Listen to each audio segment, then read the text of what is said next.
Ganesha, which is Gana Isha, the Lord of Gana. You have the Aditya Gana, the group of Adityas, which is the heavenly gods, and there are 12 of them.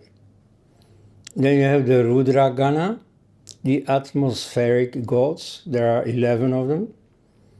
And you have the Vasu Gana, the earthly gods, and there are 8 of them. Mythographers say that actually the names of each of the gods mentioned is not so important, it is the number that is important. 12 is a heavenly number, the zodiac, and 8 is an earthly number, a very square number like the cube. And 11 is a very atmospheric number because it is very unseizable.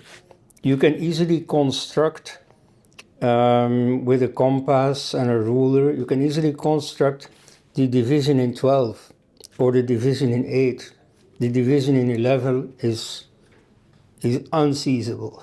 The lotus flower is one of the Ashtamangala, the 8 signs of good luck. So that symbolizes India, which is a very lucky country. That's the reputation it has had internationally for the past thousands of years. It is the world capital of spirituality. So the BJP has chosen the lotus precisely because it's a symbol of India. The later Hindu fear for crossing the ocean was originally not Indian at all. They did lots of traveling.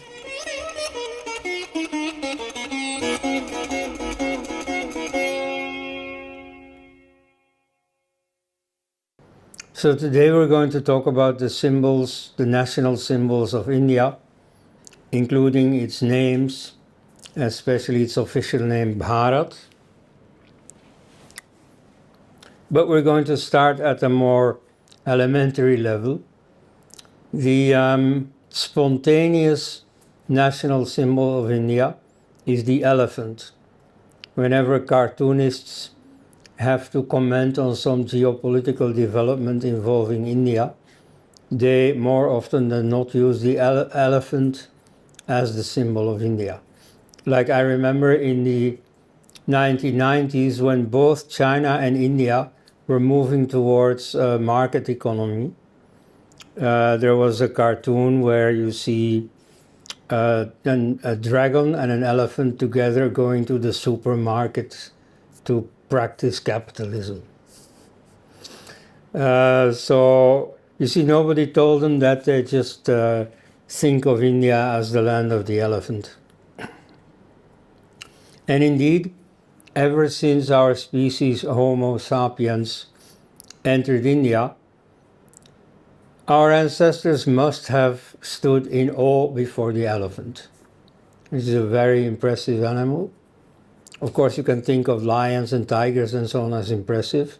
They're impressive in a different way. They're dangerous. Whereas elephants are just impressive.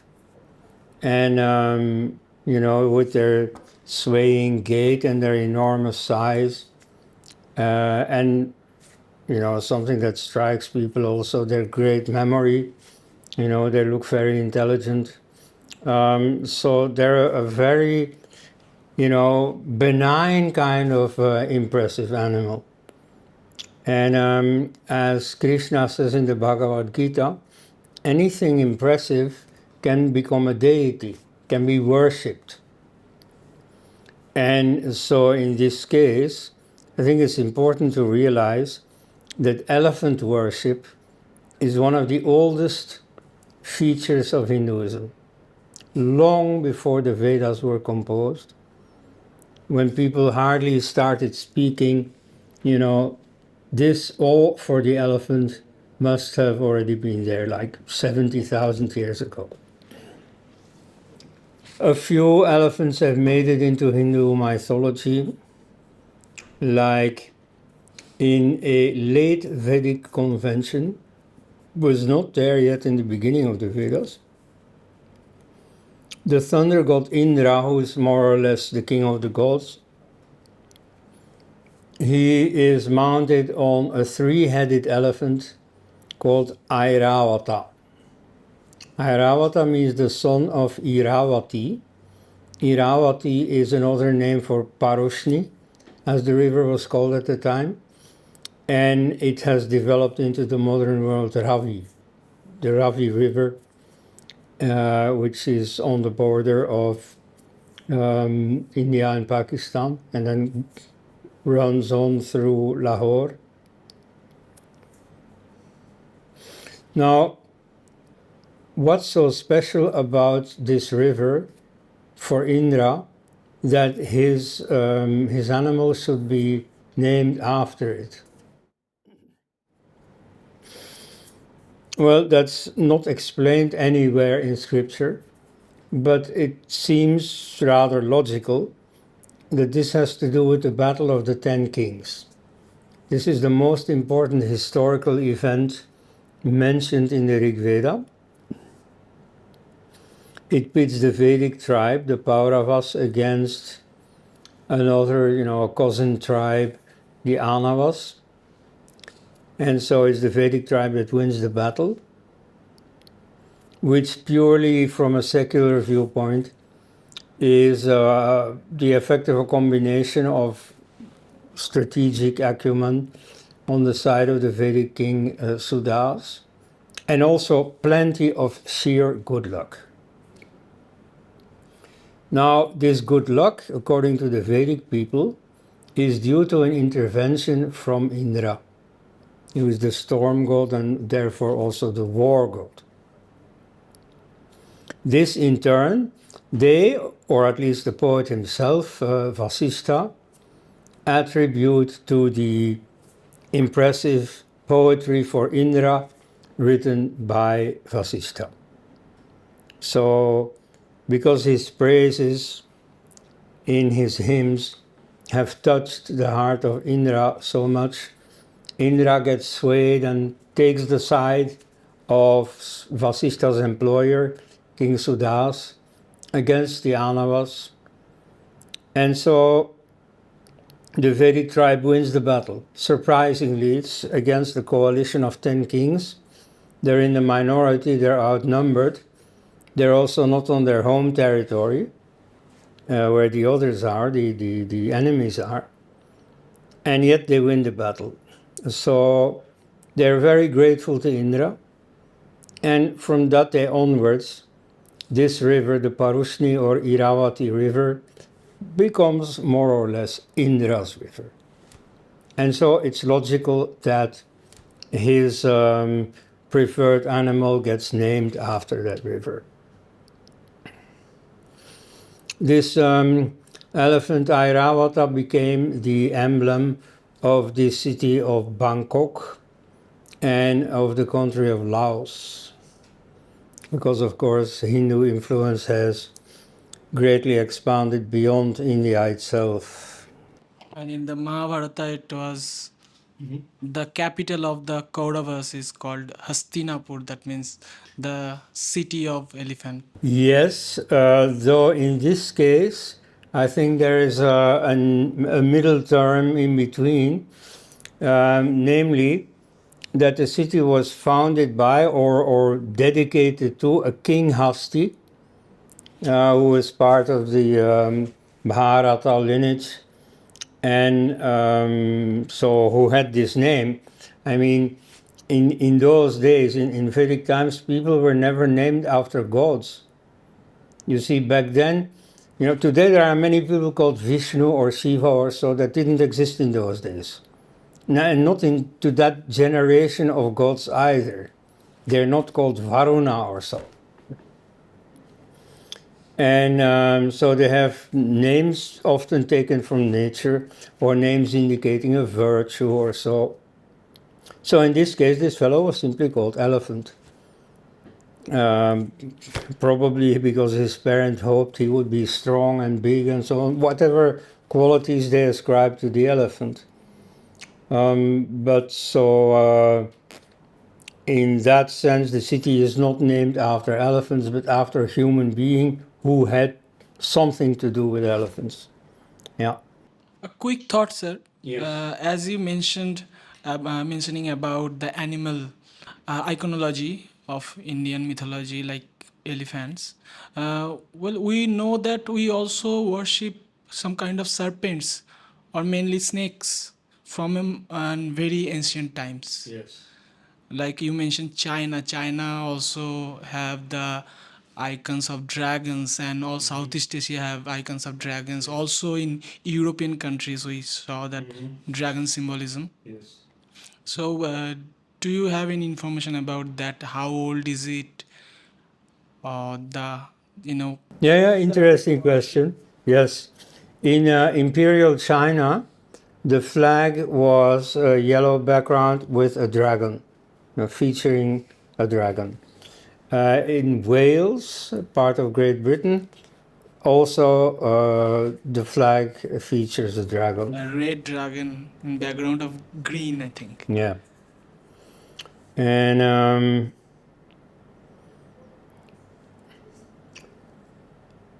India does not have that exact symbolism. I don't think that the dragon slain by Indra, in the myth of Indra slaying Vrtra, that is an idealized snake. I'm not sure.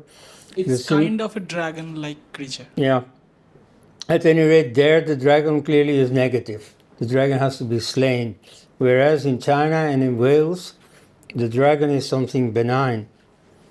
Now, the middle term between that threatening dragon and that benign dragon is that the dragon is impressive. And so that's what a snake also has.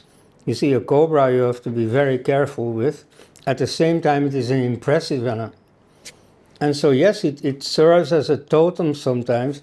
People who call themselves after the snake. So that's a mixed picture in India. In a sense, you see, snakes are looked up to. In another sense, they are also treated realistically as a danger. I was once a witness of some street artist making his money by showing a snake and a mongoose fighting. So the mongoose knows how to handle a snake, so they let him bite the snake, but not enough to kill the snake, to keep the game going. So the mongoose is like a little dragon slayer, so to speak. But okay, you have those rituals like the snake ritual accompanying the first telling of the Mahabharata epic in its first shortest form.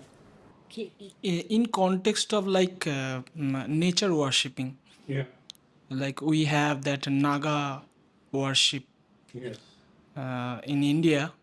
So it's isn't it more like Naga, the serpent, is symbolizing the change, like we have the weathers changing and related to like the storm god Indra. Yeah, it's certainly not the first thing I would think of, when a snake is mentioned. You could say that, unlike other animals, snakes shed their skin. So that could be the symbol of renewal, But again, that's when people observe snakes for a long time in a zoo or somewhere, they could think of that. But the first thing people think of when they see a snake will be something else. Like I stayed for a while with friends in Sambalpur, Orissa, and they lived just on the side of the jungle. And so through their back door, often snakes come in.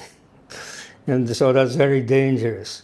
So everybody in the family knows what to do. And so there's a stick standing by the side of the back door. So whenever a snake comes, they neutralize it. On the contrary, they also act like guardians, mostly like hordes of treasure or something. Yes, exactly. That's the whole mythology of the snakes as guardians of precious. And it has parallel in European mythology also, like dragon hoarding treasures. Yeah, well, I mean, this they have in common with elephants. elephants are not that innocent either. Like, I once visited the South Indian temple with a temple elephant, and so the guardian of the elephant, told me what I could do and not do with the elephant. They are very, intelligent and unpredictable, therefore. Yeah, exactly. So there's a picture of myself with the trunk of the elephant around my neck. And so Indian friends of mine who saw this said, you really took a great risk, because you see, sometimes the elephants do things that even their experienced guardians haven't foreseen. Okay. But so, nevertheless, or precisely because of being a bit dangerous, they are more impressive and therefore they are more easily taken as an object of worship. Okay, let's talk about one specific elephant known to all of you. This is Ganesha or Ganapati. He is very commonly worshipped, namely before every other worship, as the Lord of Beginnings, who is supposed to clear away the obstacles, the way an elephant in the jungle clears away plants that stand in his way to make a road for himself to go where he has to go. So Ganesha is worshipped in the hope of him clearing away obstacles. Everybody in India will, in this context, bring up the Puranic myth of Ganesha being the son of Shiva and Parvati. And so once he is standing guard when Parvati is taking her bath, and Shiva comes home and he wants to see her, but this guardian is standing in his way, and so he gets angry and he chops off the head of his own son. Then later he realizes what he has done, and so he wants to put the head back on, but the head is gone. So he takes the first head of a nearby creature that he can use for the purpose, and so he puts an elephant's head on the body of his son, and so then he becomes Ganesha. Now that's a nice story, but quite frivolous, and it does injustice, first of all, to the importance of Lord Ganesh, and also to the real history. You see, I'm very sure that elephants were worshipped since long before, and Ganesha doesn't need Shiva or Parvati to be who he is. But isn't it symbolizing the elephant head symbolizing intelligent? Now, that, of course, you can read all kinds of symbolism into it. That's okay with me. And so, yes, you see, somebody who has the properties ascribed to elephants, can be symbolized in this way with an elephant's head. And the story goes on like that it's actually the head of Airavata. Oh. The head which was put onto the body of Lord Ganesh ji is the head of Airavata. The first creature they found, the Ganas, it's Airavat, the mount of Indra. Oh, yeah. The Airavata we were just talking about. Yes. Yeah, yeah, making connections between different myths. I don't know if I believe in that. Anyway, I mean, it adds nothing to it. You have Airavata has his own symbolism, and so does Ganesh. Anyway, I mean, it's a story made up afterwards. You find in your mythology gods that have an elephant aspect, and then you try to make sense of it by making up a story like the one about Shiva beheading him. So, I mean, there are like two levels of myths. You see, one is very serious, where you really express cosmic realities through a story, like the myth of the dragon slayer, for example. And then you have fanciful myths that are being made up by storytellers. You see, one day they come in the village square and they assemble everybody and they're going to tell a story. And to make the story more interesting, they make up things to That's the connect. aim of these stories. If you call them stories, I think that they are like attracting people more if you make them fancier. Yes. But they deliver a deeper meaning. Yeah, but so you have to keep in mind that there is this layeredness in mythology, with some myths being very serious, you see, being very profound, and others being just stories. And so I think that is one of them. So let's go to the real meaning. So we have the ancient worship of elephants, tens of thousands of years old. Now we have something specific for Ganesh. Ganesha, which is Gana Isha, the Lord of Gana, we'll come to that, or Ganapati, which is also the Lord of Gana. Who is he? Now, what are Ganas? Jana, Gana, Mana, or for instance, in Bengali, for example, you have Gana Tantra, meaning people's rule, meaning democracy. Also in Hindi. Yeah, okay. And so Gana means a large number, or originally simply a number. And like you have Ganita, meaning arithmetic. So Gana means a number, but not just any number. It is what mathematics call a cardinal number. That's in set theory, if you happen to know that. So you have a set with a specific number of elements. And so the number of elements is the cardinal number. So you have a number of Ganas among the gods. You have the Aditya Gana, the group of Adityas, which is the heavenly gods, and there are 12 of them. Then you have the Rudra Gana, the atmospheric gods, there are 11 of them. And you have the Vasu Gana, the earthly gods, and there are 8 of them. And similarly, you have the Urbu Gana, the group of the elves, the Maruta Gana, and so on, the Asura Gana. So each of them is a number with a group with a specific number attached to it. And so you see some mythographers say that actually the names of each of the gods mentioned is not so important, it's the number that is important. Like 12 is a heavenly number, the zodiac, and 8 is an earthly number, a very square number like the cube. And 11 is a very atmospheric number because it is very unseizable. You can easily construct with a compass and a ruler, you can easily construct the division in 12 or the division in 8. The division in 11 is unseizable. And so that's like the wind.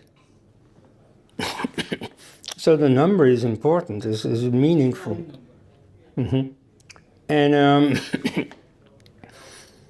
so Ganesha is the Lord of each of these groups, which effectively means what in other mythologies they call the God of gods. He really is the supreme God in a very subtle way. He's not, big and strong and bombastic like Indra, but in a way, you see, analytically speaking, he's the ultimate God.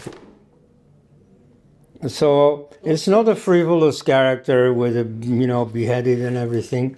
No. He's a very deep, profound character. The symbolism of Lord Vishnu and Lord Ganesha are very similar. Well, yeah, that's a topic I'd really love to go into. Maybe it will lead us a bit too far from our topic now.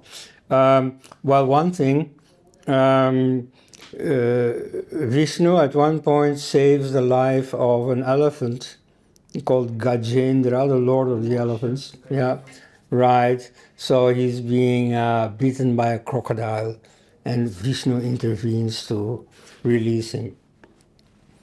Yeah, I'm all for it. Crocodile is the ignorance, and he's saving the ethics of ethics part of humanity from the ignorance. Yeah, I mean, at any rate, if I'd be bitten by a crocodile, I'd love to, to find delivery from that bite. Okay, so that's a very important animal that's spontaneously associated with India. There are more animals, there are also plants associated with India. One of these is the lotus flower. The Kamala, or what they call Kamal ka Phool, Padma. or Padma, Like effectively. Padma Shri Awards, Yes. Padma Bhushan, Padma Vibhushan. Right. Today, of course, many people in India will associate the lotus flower more with the ruling party, the BJP, which has put the lotus flower in its party flag. And so this rather dates back to the time when many people in India were still illiterate.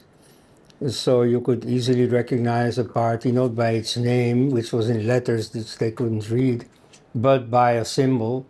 Like the Congress party has the Hath Ka Panja, the claw of the hand. And so the BJP has the Kamal Ka Phool, the lotus flower. So the BJP has chosen the lotus precisely because it's a symbol of India. Because they want to express their nationalism, their attachment to India, that their highest goal is not socialism or whatever other political interest, it is India. Maybe Indian identity. Yes, right. Anyway, so that's where the lotus flower stands for. Another name, you already mentioned Padma, another name is Pankaja. Pankaj. Yes, it's also used as a name, Pankaj. So it means born in the mud. And so that's one of the most conspicuous traits of the lotus flower. It starts in the mud and it reaches up to the light, and then it becomes a beautiful flower once it's on the surface of the water. The name is also used as a personal name.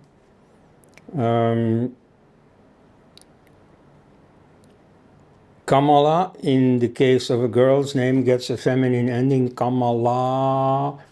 And I mention this not for any important reason, except that at the moment when this talk is being recorded, there is a Kamala in the news, namely Kamala Harris. Yes, Kamala Harris, a candidate for the American presidency.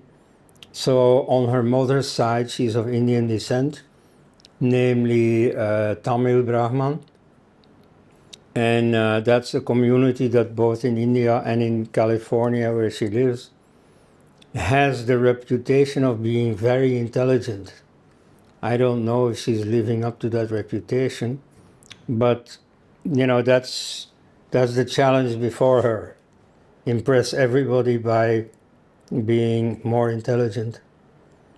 Okay. Well, Yes? Indian parents, mostly back in the days, now also, few of them maybe, like to name their children after gods and goddesses, deities. So Kamala is a name for Lakshmi Devi. Yes, that's the next thing I was going to say. So the lotus flower is indeed a symbol of Lakshmi, which literally means Mrs. 100,000. So she's the goddess of prosperity, of opulence. Also the female principle, like in some Sanskrit erotic poetry, it is a euphemism for the vagina, which is also a source of opulence where everything comes forth from, namely all human beings. Yes, yes, exactly.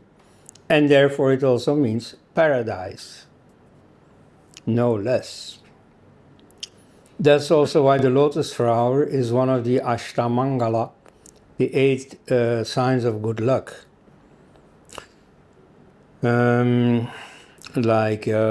instance, the eternal knot is one of the 8 signs. 2 fishes together is one of the good luck signs. But so the lotus flower is one of them. So that symbolizes India, which is a very lucky country. The name lucky country is mostly applied to Australia, which has a very happy situation. It has no enemies on its borders, and so on. I mean, it's prosperous and so on. But in fact, I'd say that India is a lucky country. And indeed, that's the reputation it has had internationally for the past thousands of years. We'll give a few more examples of that.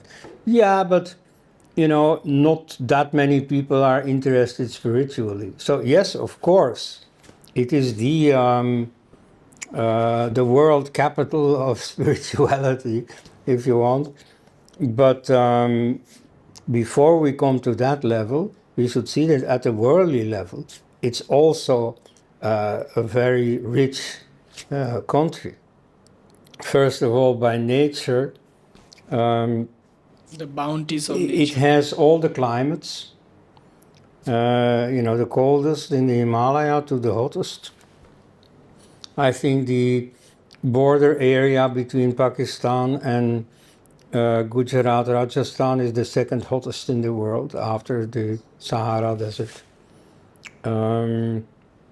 So it has all the animal species.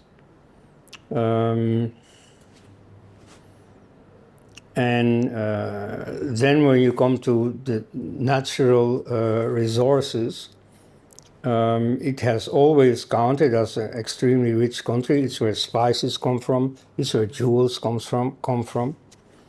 And so it has always counted as a country to look up to. We'll come to that again. We'll see. So for Indians themselves, of course, there's no place like India. Indeed, that's one of the things that your critic Al-Biruni in the 11th century, he was probably the world's first Indologist. He writes a very detailed study of India. He had learned the languages and so on. He lived here. And he wrote some interesting translations of Sanskrit classics, like the Yoga Sutra, the Kitab Patanjali, the book of Patanjali.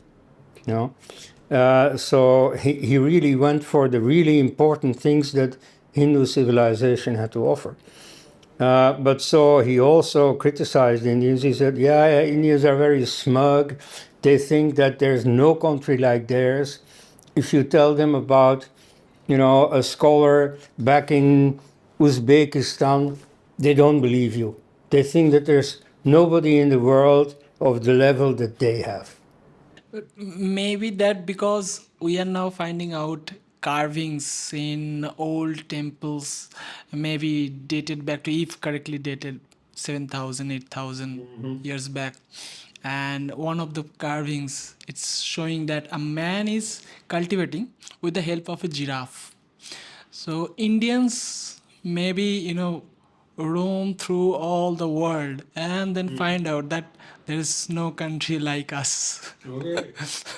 Yeah, I don't know about giraffes, but of course, Indians have been great travelers, especially from Gujarat, with this coastal area. There was a lot of world trade going on from there, so they may have reached Africa. That's perfectly possible. We mostly, when it comes to routes, sea routes, we mostly think of the western coast. Yeah. But now we are finding out that east coast have more that's also there. sea routes. Yes, of course, and historically. then they sort of colonized, if I may use that term, Southeast Asia. So yes, I mean, of course, you see, the later Hindu fear for crossing the ocean was originally not Indian at all. They did lots of traveling, yes. Anyway, so they had all kinds of achievements that their neighbors looked up to. And so that is expressed by the lotus flower. Then there are other Indian plants. I don't know, when I think of Belgium, what in the world could they use as a big symbol? You see, well, yeah, none of our local flora and fauna that I know of. At any rate, they would not be distinctive because all the neighboring countries also have. Tulip is native to Belgium, right? No, tulip is for Holland. But at any rate, there are many things unique to India. So they can all serve as national symbol. Like in encyclopedias, they list a lot of national symbols. The Bengal tiger, the cobra, the peacock. The peacock, that's really Indian. And so a national bird is the peacock. And that's really a gift of India to the world. The peacocks exist now everywhere, but they come from India. The sweetwater dolphin. You see, I've lived for a while in Varanasi, and I went to swim there. And so suddenly, I didn't know they existed. Suddenly, just next to me, a dolphin jumps out of the water.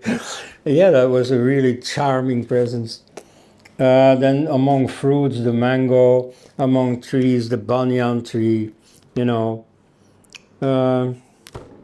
So, I mean, I won't go into those, but I mean, there are very many natural, obvious symbols for India. Okay, the flag, India's flag. Now, the notion of nation state started in Europe with the Peace of Westphalia, 17th century, and so on.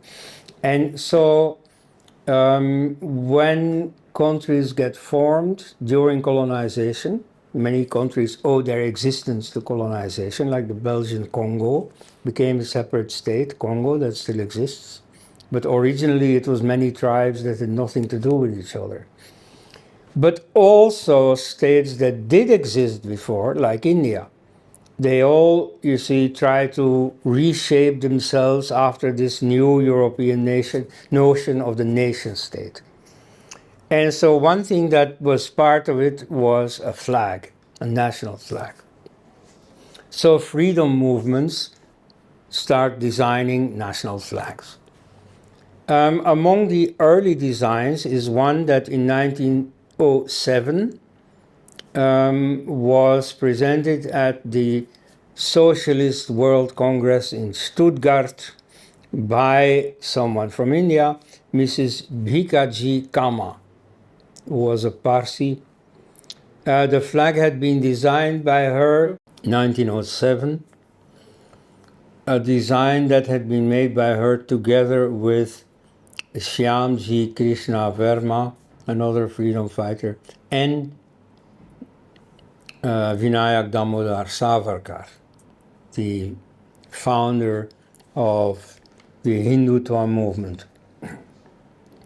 And that had as distinctive features the lotus flower, the slogan written on the flag in the middle, Vande Mataram, Hail Mother, meaning motherland, and the sun and the moon, the polar opposites of the cosmos, heaven and earth, day and night, yin and yang, so the universe. So that was a flag for a country that they conceived as totally independent, namely India. At that same time, many in the freedom movement were still thinking in terms of dominion status within the British Empire, on the model of Canada or Australia. And one of those was Mohandas Karamchand Gandhi. You see, people think he was a great leader of the freedom movement. In fact, he was very much a British loyalist who came to accept Purna Swaraj complete independence once that became the official Congress line in 1929. But he was very much a British loyalist. He fought in 3 wars on the side of the British. And he recruited for the First World War, also to fight for the British. And so, in his flag, in his design of a flag, one corner had the Union Jack, just like Australia and New Zealand still have. And, you know, quite a few ex-colonies, you know, clung to that British symbol. And so it was a political statement that they didn't. Then about Gandhi's flag, so the British Union Jack disappeared from it once the party line became oriented to full independence.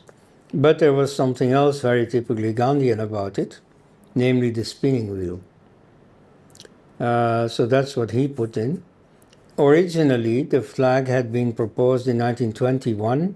It became, you know, the Congress proposal for a flag, which had already one very distinctive feature that is still there. It had the orange color above and the green color below. That had a purely communal meaning. You know, orange was for Hinduism and green was for Islam. It was that simple. It's, you know, a visual image of what Swami Vivekananda proposed. He said, Vedantic brain, Islamic body. You know, Hinduism above, Islam below. Islam the horse, Hinduism the driver. So it is Mahatma Gandhi who interfered and who put a white color in the middle. So then you have orange, white, green as it is still today. And the white had the added advantage that it could serve as a background for putting his spinning wheel in it, charkha. Later this flag was effectively recognized by the entire freedom movement in the sense that Subhas Bose, who after 1940, you know, had a very different course than Congress, nevertheless used this flag as the national flag when he declared independence in 1943. Now, later on, Congress started to shy away from these obvious communal meanings, so it gave a different interpretation. It said orange means dedication and courage, white means purity, green means gallantry, you know, success.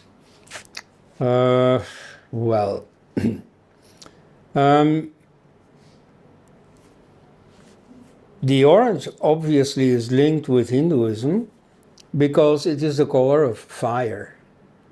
Fire, and then the Vedic fire, the Vedic sacrifice, the whole Vedic tradition, that's orange. What is green? Why is green the color of Islam? Does anyone know? You see, Islam started in the desert. And so some people try to disparage Islam as a desert religion. You know, that I don't like at all. The desert is also one climate where human beings have made their living. In fact, people who have lived in the desert testify that it's a very healthy climate. Anyway, I mean, it's acceptable as a climate. People live there. Some people do that, you know. So, yeah, but you see, there's nothing wrong with being a desert religion. If there is anything wrong with Islam, it is not that it is a desert religion. But in those circumstances, you very much long for greenery. You idealize a green landscape. And so, for them, it means paradise. In the Bible, the word Eden, the Garden of Eden, you see, that is also a Semitic word that means an alluvial plain. You see, the lower country with the rivers and so on, where everything is lush and fertile and so on. So for people living in the desert, that's an ideal, something they dream of. That's why green has become the color of Islam. Madhu Kishwar, a very important intellectual in India, told me once, we shouldn't give up on green. We shouldn't, put it away because it's associated with Islam and so on. It's first of all associated with greenery, with nature. And so it's very good that the Indian flag has a green. Green is the color of Devi Lakshmi. Yeah, see, of course. Yes. So there are easily very positive meanings to be associated with green. Okay, but so it's historically perfectly sensible that these colors are associated with religions. So nowadays the official Congress Party line is to distance themselves from this religious meaning. Anyway, so Jawaharlal Nehru, upon independence, he kept the colors, but he replaced the charkha with the chakra. He replaced the spinning wheel with the wheel. And so you get a wheel with 24 spokes. And he attributed this chakra to Ashoka. And indeed, you see, Ashoka had as a symbol of his state power the lion capital, which down below has four animals: the elephant, bull, horse, and lion. And then, higher up you have lions to every direction, and then you have the wheel. That wheel has 24 spokes. Now, this notion of wheel is much older than Ashoka. And so you see, Ashoka in Hindu tradition is never spoken of. You see, people forgot about him. He was not important. And it is in the 19th century that British Orientalists rediscovered Ashoka and started to idealize him.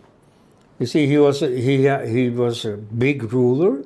He was a bit compromised. He had committed a coup d'état to come to power and stuff. But nevertheless, he was an important ruler, no doubt about it. But what they really liked about it is that he put Hinduism in the dock. Apparently, he had apostatized from Hinduism and become a Buddhist.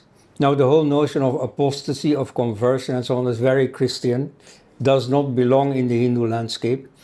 You see, conversion in Christianity means you burn what you worshipped and you worship what you burned.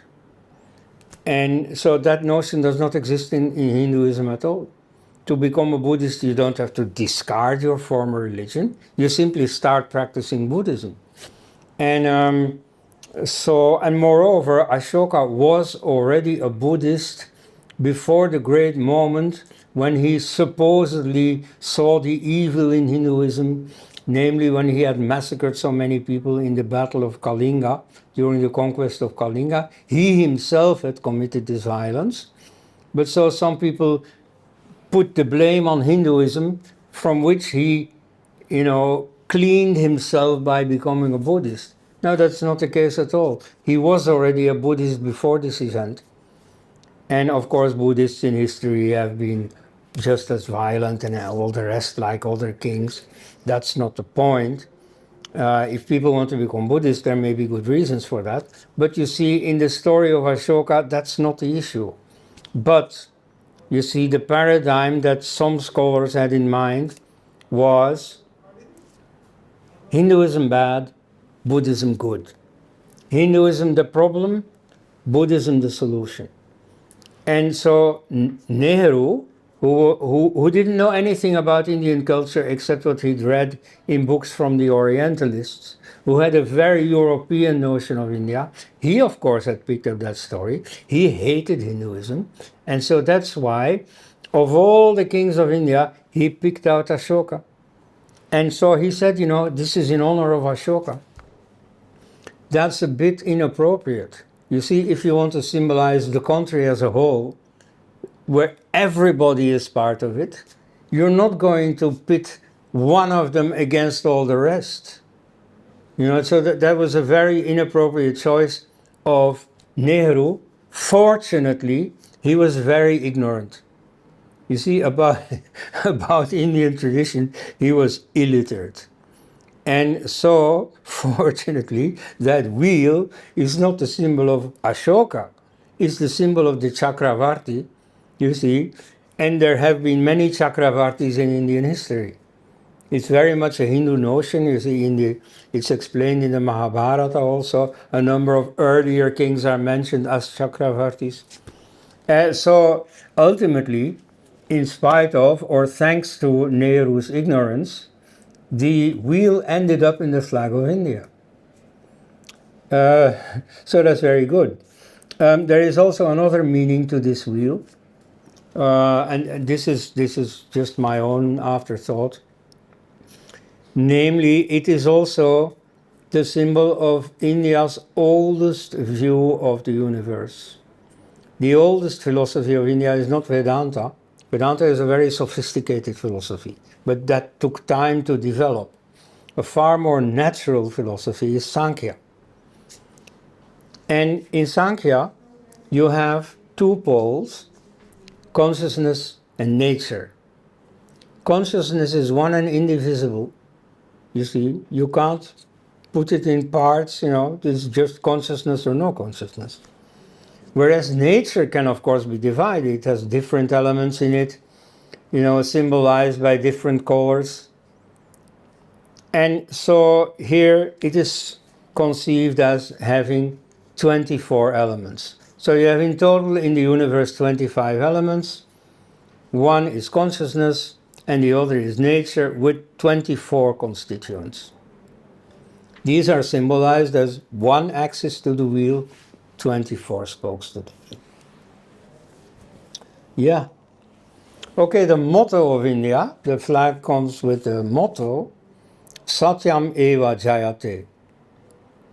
This was chosen in 1918 by the then president of the Indian National Congress, namely Madan Mohan Malaviya, who was the founder or one of the founders of the Hindu Mahasabha, as well as of Benares Hindu University. So Satyameva Jayate means truth alone triumphs, and who could disagree with that? Then finally we have the anthem by Rabindranath Tagore. So it's about the Jana Gana Mana Adhinayak, the ruler of the minds of the people, and he is also the Bharata Bhagya Vidhata, the dispenser of India's destiny. Who is he? Well, the song was made just before the visit of the King Emperor George V, so everybody thought it was for him, but it wasn't. And if you look at the song, you will see. You see, the first stanza isn't clear about this. The third stanza is about the eternal charioteer, who yuge yuge, from age to age. The expression is straight from the Bhagavad Gita. Is of course Krishna. Then the fourth stanza is about a combative mother who wakefully guards us through the dark night, and that's Durga. So it is the Hindu pantheon that guides India's destiny. So in conclusion, I dare to say that through all kinds of coincidences, India has ended up with a very fortunate choice of national symbols, even when it seemingly never deserved it. Dharmic civilization can't help attracting good fortune. Thank you.